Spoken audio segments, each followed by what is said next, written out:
En intelligence marketing, on n'utilise pas le marketing de proposition et d'offre de services. C'est débile. C'est-à-dire d'aller dans une entreprise et dire vraiment, on vient de sortir notre gamme de produits cosmétiques, est-ce que vous pouvez être intéressé pour l'utiliser, pour faire vos soins? Ça ne fonctionne pas. Ça ne fonctionne pas pour plusieurs raisons. La première raison, c'est qu'il existe des mafias. Ça veut dire qu'il y a des gens qui ont leurs produits, ils ont leur réseau de distribution et ils n'utiliseront jamais votre produit parce qu'ils ont déjà leur réseau. Il y a des gens qui ont déjà confiance en certains produits et ne veulent pas tester l'expérience d'un autre produit qui pourra nuire à leurs clients et faire en sorte qu'ils perdent leur clientèle la plus chère. Plus des personnes utilisent un service, plus ça donne l'envie d'utiliser parce qu'on se dit que bon, toutes ces personnes ne sont pas connes.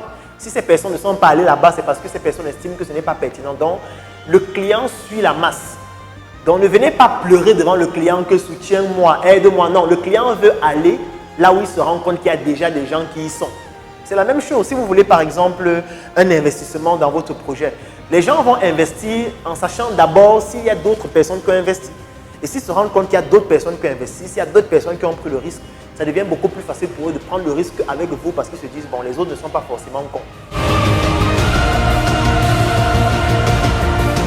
Il n'y a aucun produit et aucun service qui est destiné à tout le monde.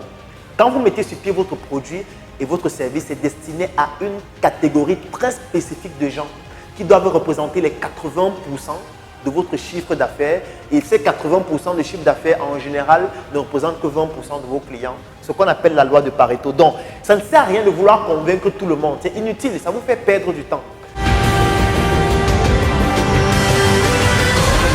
Lorsqu'on est Camerounais et qu'on quitte le Cameroun pour aller par exemple en France et qu'on y travaille ou qu'on y étudie pendant plusieurs années, lorsqu'on souhaite investir, principalement le pays qu'on a directement en tête, c'est le Cameroun.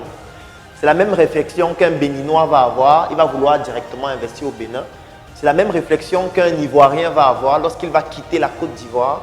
En voulant investir en Afrique, le premier pays auquel il va penser, ce sera la Côte d'Ivoire et ainsi de suite.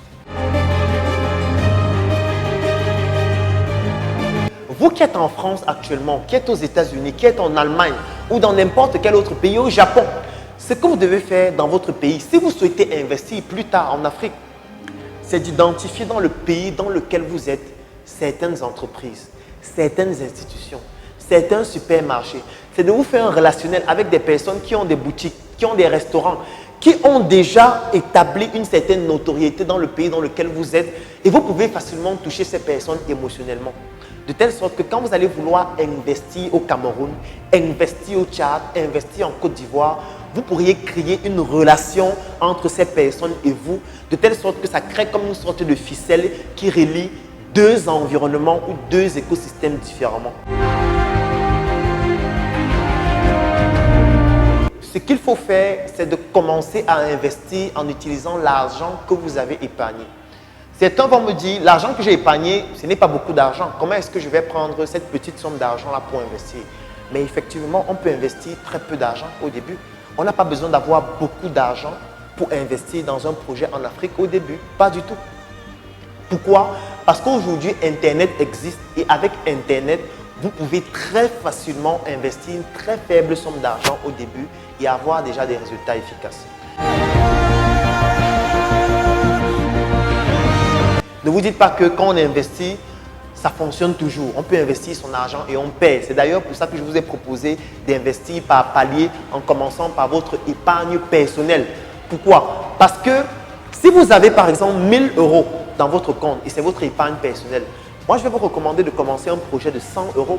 Ça vous donne le luxe d'échouer 10 fois. Pourquoi? Parce que vous allez lancer un projet de 100 €. Si ça ne fonctionne pas, vous pouvez lancer un autre de 100 €. Vous pouvez lancer un troisième de 100 € et vous pouvez le faire 10 fois. Mais moi, j'ai la certitude que vous n'allez pas échouer 10 fois parce que chaque fois qu'on échoue, on apprend, on gagne en expérience. Et la prochaine fois, on ne commet plus les mêmes erreurs, surtout lorsqu'on a pris conscience des erreurs qu'on a eu à commettre, lorsqu'on a appris de ces erreurs et de ces échecs. Parce qu'en réalité, l'échec, c'est une formidable opportunité de pouvoir rebondir et de pouvoir réussir.